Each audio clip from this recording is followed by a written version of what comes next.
gente vai falar disso, a gente vai ver que quem tem o dom não necessariamente terá um cargo, será empossado como um presbítero, por exemplo. Não precisa necessariamente. Por exemplo, a igreja que eu fiz parte, né? A igreja que eu fiz parte, ela tinha a eleição periódica de presbíteros e diáconos, mas o quantitativo que a igreja local teria é uma proporção, uma porcentagem do número de membros. Portanto, por exemplo, uma igreja com 50 membros terá apenas um presbítero. Mas pode ter pessoas que tenham o dom relacionado ao presbitério, de liderança e ensino, e ela não tenha o título. Não necessariamente a pessoa terá o título, mas quem tem o título precisa ter os dons referentes, que esse é um grande problema. A gente tem que ver de gente que é pastor, presbítero, diácono e não tem o dom. O que a gente vê de igreja por aí que formam uma hierarquia, eu tenho o diácono, não, o auxiliar é o primeiro batente. É o pré-batente, nem é o primeiro degrau, é o pré-degrau.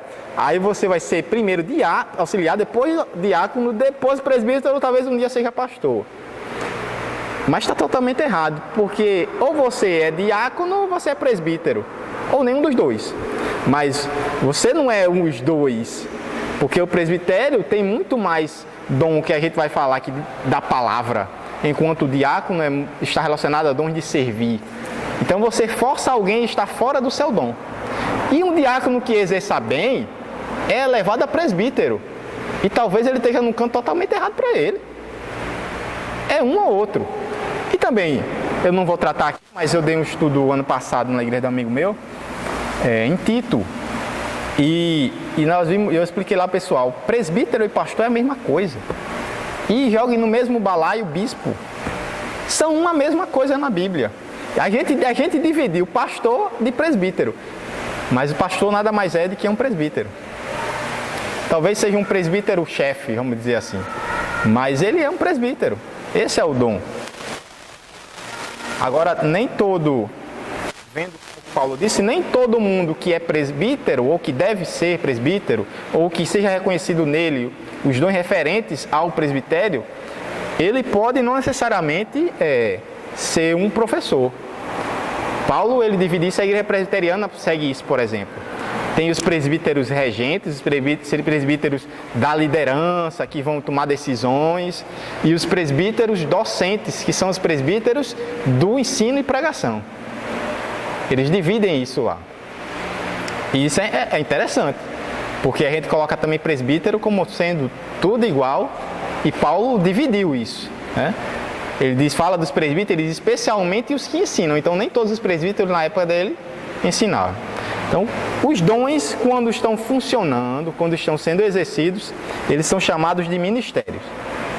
E alguns textos, Atos 20 e 24. Todavia, não me importo nem considero a minha vida de valor algum para mim mesmo, se tão somente puder terminar a corrida e completar o ministério que o Senhor me confirmou. Que ministério? Testemunhar do Evangelho da graça de Deus. O ministério de Paulo era evangelístico. Ele teve alguns períodos em que ficou um bom tempo num local só. Ele disse que passou cerca de 2 anos em Corinto, por exemplo, né? Então, Paulo, mas não era característica de Paulo o pastorado local. Ele foi chamado com um propósito, que foi levar o evangelho onde ainda não havia sido alcançado, certo? Onde o evangelho ainda não havia chegado. E depois ele fazia uma certa mentoria à distância, né? Um pastorado à distância, mas aquelas igrejas formavam o seu presbitério local. Então ela tinha pastores, e ele era alguém que, como gerou aquela igreja, vamos usar esse termo, né? Como ele levou o evangelho, ele tinha essa ligação, ele permanecia se sentindo responsável por ela, para corrigir, tinha autoridade sobre elas, mas ele destaca aqui, completar o meu ministério. Ele está dizendo que ministério é o exercício do chamado de Deus para a vida dele. 1 Coríntios 3, 5 até a parte A do versículo 6. Afinal de contas, quem é Apolo? Quem é Paulo? Apenas servos por meio do qual vocês vieram a crer, conforme o ministério que o Senhor atribuiu a cada um. Que ministério? Ele diz, eu plantei, e Apolo regou. Eu evangelizei, levei Cristo até vocês, e Apolo fortaleceu vocês, amadureceu vocês, discipulou vocês. Então Apolo é um pastor, Paulo é um apóstolo, é um apóstolo, um evangelista até. Então esse é o que Paulo está dizendo. O Senhor atribuiu a cada um ministério, ou seja, um dom que nós precisamos exercer. E ele diz ainda em Efésios 4:12, que eu fiz referência agora há pouco, com o fim de preparar os santos para a obra do ministério, para que o corpo de Cristo seja edificado. Veja só, preparar os santos, no contexto ele está dizendo, todos os crentes, que os pastores, os presbíteros da igreja, eles foram chamados para edificar todos os santos, para ajudar os santos a crescer na fé, no fortalecimento, no desenvolver dos seus dons. E ele diz, preparar os santos para a obra do ministério. Ora, todos os santos serão pastores e presbíteros? Me parece que não, né? Então, que obra do ministério? O ministério que cada um tem. E aí a importância da gente conseguir reconhecer e identificar os dons de cada um na igreja, para que a gente possa juntar essas pessoas que têm dons iguais, para que elas sirvam juntas, que é uma coisa que geralmente não acontece nas igrejas. A gente se junta pela afeição, pela amizade, e a gente, quando tem alguma coisa para fazer, a gente chama nossos amigos para fazer junto. Isso é natural acontecer, isso é natural. Mas já pensou se a gente chamasse para fazer junto todo mundo que tem o dom para fazer aquilo? Porque geralmente a gente reclama que as pessoas começam e não terminam as coisas, mas talvez porque as pessoas que estão engajadas não sejam as certas para fazer. Talvez ela começou para ajudar você, porque gosta, porque é amigo, mas chega um momento que aquilo não é, o coração dela não está naquilo, ela desiste. Sabe que pode ser isso? O motivo porque as coisas de repente não andam. Veja a importância de uma simples questão de saber para que serve dom e identificar o dom de cada um. Pode haver uma mudança brutal se a gente, em vez de dividir por amizade, por idade, por gênero, a gente dividisse por dom. Me parece que a produtividade, pelo menos, os resultados talvez fossem mais abençoados por Deus. Isso é o que eu imagino, certo? Oi? A gente viu a engrenagem, né? Ora, quando a máquina é construída, existe engrenagem de tamanho diferente, igual a caixa de marcha, né? Ela tem os tamanhos diferentes. Cada engrenagem tem que estar no canto certo. Se você colocar no canto errado, não vai funcionar, porque a engrenagem não vai encaixar todinha. É isso aí. Cada pessoa tem que estar no seu lugar. Posso eu aconselhar, ser um conselheiro na igreja? Pode ser, mas eu não me vejo. Pode ser que eu descubra que tem o dom, e aí a importância de exercitar. Mas eu até hoje não vi esse dom de aconselhamento em mim. Eu posso fazer alguma coisa, como eu disse na aula passada, mas será que o resultado será bom mesmo? Talvez tenha um irmão ali no canto, que se ele tivesse como um dos conselheiros da igreja, que é uma coisa que é interessante ter na igreja, joga tudo nas costas do pastor, mas se a gente reconhecesse na igreja quem tem esse dom de aconselhamento, pessoas maduras, confiáveis, que não vai ficar espalhando por aí as coisas, que conheçam bem a palavra, porque o conselho ele tem que partir. Você pode até não citar um versículo, mas pelo menos os princípios, as verdades têm que partir das escrituras. Se a gente tivesse 2, 3, 4 pessoas na igreja que a gente reconhecesse o dom nela, como isso podia ser proveitoso, né? Isso é algo a se pensar. Você, porém, seja moderado em tudo, suporte os sofrimentos, 2 Timóteo 4,5, e faça a obra de um evangelista. O seu papel, Timóteo, é de evangelizar. E ele diz, cumpra plenamente o seu ministério. Novamente ele alia a palavra ministério com o desenvolvimento, desempenhar do seu dom. Isso é ministério. exercer, não só exercitar, mas exercer o dom que Deus lhe deu. Então eu coloquei dizendo isso aí. Para servir é melhor juntar as pessoas por habilidades. A coisa vai encaixar melhor. Mas isso não é fácil de fazer não. Porque a nossa tendência natural é realmente estar perto das pessoas que a gente tem mais amizade. Isso é uma mudança de mentalidade que no início fica difícil, mas se de repente colocado em prática, com o tempo, isso demanda tempo, mas com o tempo pode se tornar um negócio bem interessante. Então nós vamos para passar daqueles contextos de unidade, amor e serviço. Nós já entendemos esse meio onde está imerso o dom, né? Agora nós vamos para a correção de alguns pensamentos. Às vezes os problemas de afetar pessoas na nossa determinada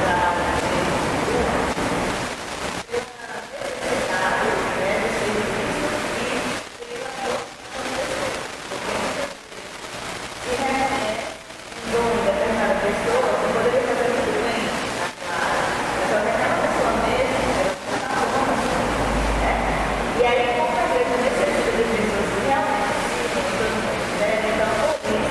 fica difícil contar com as pessoas que trabalham. Então ele vai trabalhar aqui e querem trabalhar. Porque as pessoas que realmente têm o dom não vão trabalhar. Tua igreja. Sim, sim. Pessoas não querem levar. Justamente Porque é aquele lá do primeiro grupo que faz tudo. Toda a igreja é assim, nós já fizemos esse mundo parte de uma igreja excelente, a igreja maravilhosa, gente. Maravilhosa. Mas tinha esse mesmo problema. Quem fazia tudo era um grupo de pessoas. E as outras iam para o culto no domingo. Agora, a gente tem que reconhecer algo de que eu mesmo sofro. Primeira questão é nosso modo de vida hoje. Tempo. A pessoa trabalha o dia todo, faz uma faculdade à noite. Tem a família que só tem o tempo no final de semana para sair com a família. A gente tem que dar a mão à palmatória que muitas vezes querer que a pessoa esteja direto nas atividades da igreja pode ser impossível para essa pessoa. Agora é claro que são os períodos, né? São os tempos. O ano passado a demanda de trabalho para mim foi absurda.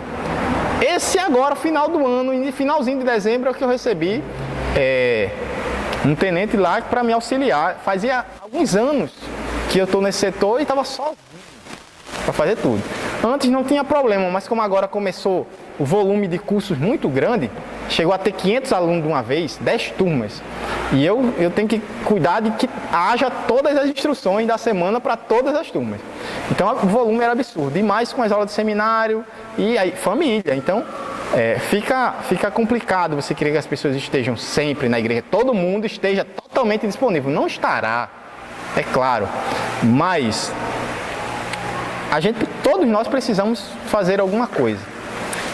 Também, por exemplo, esse ano eu estou com uma situação que eu sei que vai ser complicada também, mas que eu não quero voltar atrás, já que eu iniciei finalmente em auxiliar na igreja, eu de alguma forma não vou abrir mão disso. Mas esse ano tem um curso da minha profissão que é obrigatório, que eu vou ter que fazer, que é um curso de aperfeiçoamento, um nível de especialização. Tem uma especialização que eu quero fazer no seminário, já que eu consegui, sou professor lá e recebi a bolsa, eu quero aproveitar. Não acontece a especialização toda a vida, é muito difícil. Acho que é a primeira vez que teve aberto lá, e eu quero fazer, que na área de teologia. Então, duas coisas que já vão me pegar. Eu acho que a de teologia vai ser 1 ano, essa outra talvez 6 a 8 meses.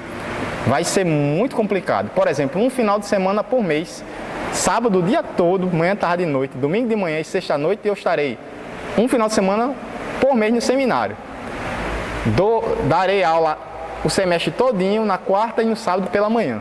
Eu saio da aula e já vou para a minha aula. Saio de dar aula e já vou para a sala, vou sentar no banco para assistir.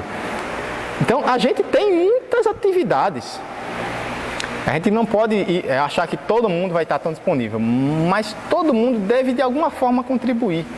E essas coisas que eu estou falando são fases. É 1 ano, é 2, um mestrado, né?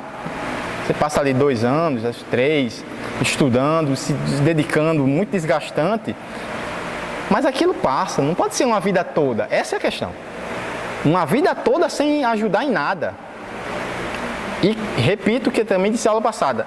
Não é pensar, as pessoas não estão fazendo coisas, não estão participando das programações. Esqueça as programações. Estamos falando aqui de comunhão. Estamos falando aqui de relacionamento. E é nesse relacionamento que a gente serve uns aos outros. As programações servem para nos juntar, para auxiliar, para que a gente exerça essas coisas. Se elas não cumprirem esse papel, elas são inúteis. Então as programações, elas são auxiliares e não o foco da igreja. Então a gente precisa entender que dom não é talento. Eu vejo também que aí você colocando, né? Eu estou fazendo isso, eu tenho essa especialização, tá? Então é difícil aparecer, eu recebi uma bolsa, etc. E a gente tem aprendido ao longo dos anos, e você tem repetido isso, que é uma questão também de você se aperfeiçoar no Senhor. Então, em muitos momentos, o problema é quando você quer fazer tudo e até coisas que não tem a ver, né? Com o seu dom, eu costumo dizer que a gente fica gastando munição, né? Mas nesses contextos, lógico que tem o contexto da nossa vida, que vai mudando, são momentos, são fases, mas eu vejo também que, por exemplo, em relação a essa situação que você hoje tem, né? Então, tem uma coisa que é obrigatória, eu não posso abrir mão, que é do meu serviço, e a Bíblia diz que nós devemos servir como que é o Senhor no nosso trabalho. Eu não posso simplesmente chegar lá e dizer, eu não quero fazer isso, eu não quero passar por esse aperfeiçoamento, né? Porque eu tenho que servir a Deus. Então, dá a César o que é de César, Deus o que é de Deus. Então, é uma questão mesmo de ter os princípios bíblicos e não trazer essas coisas, essas ideias que a gente tem aprendido como jugo, né? Porque senão a gente fica igual o povo lá judeu que foi discriminar Jesus porque pulou no sábado, né? Então, era mais importante a lei do que o princípio, os princípios que eram maiores, né? Então, eu entendo que numa perspectiva dessas, por exemplo, Deus está lhe dando a oportunidade nesse momento de aperfeiçoar o seu dom, Claro. que é o ensino, né? E quando eu entrei logo no mestrado, eu fiquei um tempo em crise, porque eu ficava pensando, meu Deus, eu estou gastando meu tempo com uma coisa que vai me ajudar em ter o sentido do crescimento. Eu estou abrindo mão de algumas outras coisas em relação à igreja e etc., em outros contextos. Só que uma amiga minha, muito próxima, que me conhece e tem o temor do Senhor, ela disse, Elaine, veja como Deus fez, para você entrar e perceba que foi Ele que quis, nesse momento, aperfeiçoá-lo nesses aspectos. Né? E aí eu penso que mais ou menos essa ideia, para a gente também ter esse cuidado e não jogar sobre os outros uma carga que não é para ele trabalhar, né? A carga de Jesus é suave, o fardo dele é leve, né? Então a gente precisa ter também esse cuidado. Tem as demandas da igreja, a gente não pode ter que entender toda essa história, infelizmente. Se tem esses 3 grupos, imagine uma igreja com 45 pessoas. Então, uma tendência até 15, digamos, fazendo, né? Então, tem todas essas questões, mas eu penso que é uma questão mesmo de buscar o equilíbrio, e a Bíblia diz fazer tudo com moderação, né? Nem abrir mão das coisas que Deus lhe coloca, né? Naquele momento que você fazer para aperfeiçoar o dom, ou para melhorar a vida da sua família, seja melhorando você profissionalmente, etc. Então, eu entendo que Deus trabalha assim, olha, independente de tudo, você tem que estar aqui, né? Então, é a gente buscar esse equilíbrio e essa moderação para poder fazer tudo. Também quando a gente se envolve numa situação dessa, a gente não deixa de ser livre e é mais de glorificador. E quando eu estou lá, eu continuo Deus, servindo, amando, né? E glorificando a Deus, onde eu esteja. A gente pensa que porque eu não estou envolvido no ministério, Dicotomiza, divide a vida em 2. você só serve se quiser beber. Eu devo servir, testemunhar o que eu trabalho. Eu comentei a aula passada como eu admiro, como eu... Poxa, eu não vou dizer glorifico, porque é só para Deus, mas como não acho que tem honra uma pessoa que visita. Tem esse chamado de visitar vai em um presídio, vai em um hospital. A gente não está vendo essa pessoa fazendo. Talvez muita coisa na igreja. Talvez faça, talvez não faça. Mas como isso é importante, como eu não tenho isso em mim, mas isso faz parte, é os pés de Cristo indo ao necessitado, ao que sofre. Aí a pessoa crucifica esse indivíduo porque talvez na igreja ele não produza, mas talvez não produza porque ele não consegue enxergar nada que tenham feito, que ele consiga se inserir e dizer, poxa, eu realmente isso me atrai. Ao invés de falar mal de quem não faz, não é tão mais produtivo a gente criar alguma forma de cativar quem não está fazendo? Né? Cativar. Hoje de manhã só deu 5 pessoas na escola dominical. Não pode. Vamos trazer bons temas e ter boas discussões, boas aulas. E aulas não é um professor falando bem, apenas é esse momento onde a gente interage, conversa, discute algo relevante para a gente. Vamos criar uma escola dominical assim? E aí a gente vai tentar alcançar as pessoas com uma boa instrução.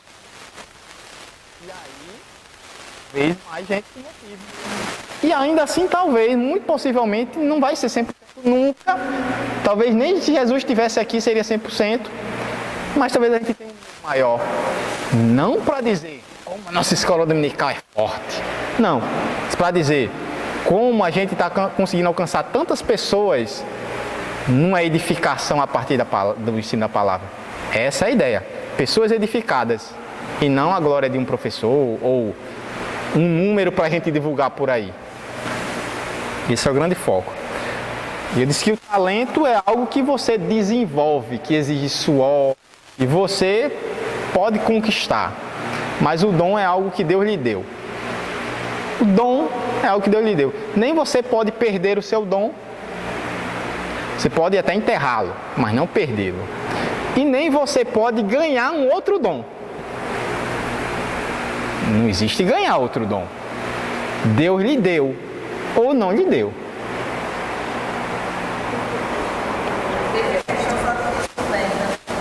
Talvez você tenha não. Isso. Aí acho que Exatamente.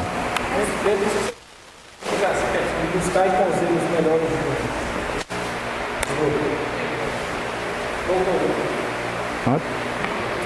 Deixa eu chegar nesse versículo aí. Tá aqui. Todas essas coisas, porém, são realizadas. Veja, quem realiza é o mesmo e único Espírito. É Ele quem a distribui. Ele quem opera e Ele quem distribui. Ou Ele quem distribui e opera. De fato, Deus dispôs cada um dos membros no corpo, segundo a sua vontade. Então, nós vemos que é Deus quem nos faz boca, pé, mão, coração, pulmão. É Deus quem decide isso. Não eu, não você. Então, o dom não é igual a talento e é Deus quem designa. Dom, essa que pastor Heber Campos Júnior fez também essa definição de dom. Dom é uma qualificação conquistada pelo Cristo exaltado, lembra? Quando Cristo, diz o texto, numa citação de Salmos, na verdade uma citação diferente de Salmos, ele subiu aos céus, ele conquistou, diz o Salmo, conquistou homens, recebeu homens como dons, e diz Paulo em Efésios, ele concedeu dons. É porque Cristo ascendeu aos céus, que ele não é apenas o mediador entre nós e o Pai, ou entre nós e Deus, né, entre a divindade, mas também aquele que nos concede dons. E ele concede por meio do Espírito Santo. E concede individualmente a cada um. Não sei como é que é isso. Para mim isso é um mistério. Mas ele de alguma forma atribui individualmente o dom de cada indivíduo. Com o objetivo de servir tanto o corpo de Cristo como o mundo. Eu falei essa ideia de evangelizar, de auxiliar o que sofre. Tudo para a glória de Deus. Mas o foco é sempre o corpo de Cristo. Sendo assim canal da graça divina. Quando nós exercemos nossos dons, é Deus derramando graça sobre aquele a quem nós servimos. Nós somos esses instrumentos de Deus para abençoar as pessoas. E aí nós chegamos no que Júnior estava perguntando. Você não troca o dom. 1 Coríntios 12, 31. Esse texto aí é outro textozinho difícil. Vamos lá, 12, 31. Começar aqui do 27. 1 Coríntios 12, 27. Ok, como já abriram. Ora, vocês são o corpo de Cristo. E cada um de vocês individualmente é membro desse corpo. Cada um é um membro. Tem o seu dom, tem a sua função. Assim na igreja, Deus estabeleceu primeiramente apóstolos, em segundo lugar profetas, em terceiro lugar mestres, depois os que realizam milagres, os que têm dom de curar, os que têm dom de prestar ajuda, os que têm dons de administração e os que falam diversas línguas. Deus foi dando esses dons. E veja, que cada pessoa acaba se tornando um